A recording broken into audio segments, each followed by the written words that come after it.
during the weekend, we didn't know what he had planned. He clearly had thought either that or on the spot thought about getting all the European leaders, many of whom have opposed his positions vis-a-vis Ukraine, perhaps thinking him too close to Putin.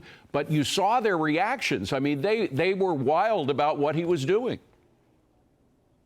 Yeah, I'm not sure that he knew what he had planned, and that's part of the weird power of being Donald Trump, is that he has instincts, he acts on them. He is a person who musters leadership, unlike a Biden, right? He actually enjoys leading people, and he says, okay, we're all meeting after I had this face-to-face with Putin. I judged him the way that I judged him, and now we're going to talk about what we can put on the table, right?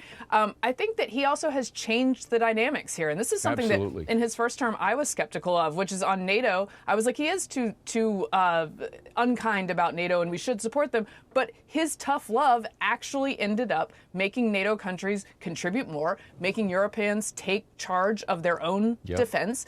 And I think it actually has ended up in really powerful coming together of the world that many of his critics would not have seen coming. And that includes the critics here who don't want to admit it. And I'm talking specifically about Democrats.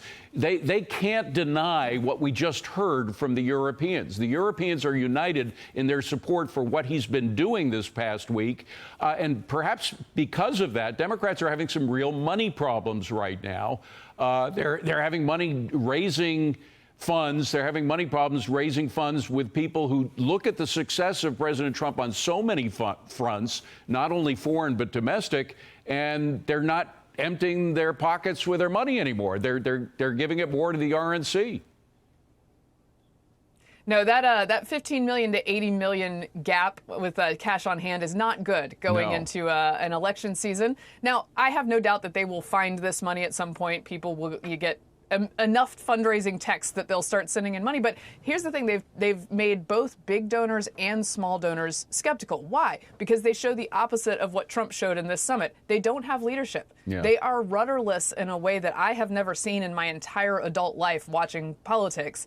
And if they can't muster somebody who can lead them and who can say, like, this is our vision moving forward, they'll eke out some wins. In an off year, they should win, right? They should win some of these seats back. But I think without leadership, they're going to still have trouble preaching to these big money and small money donors to give them the money they need. Yeah, and money is the mother's milk of politics. You can't run and win without it. Mary Katharine, thank you very much for that. Good to see you. I appreciate it.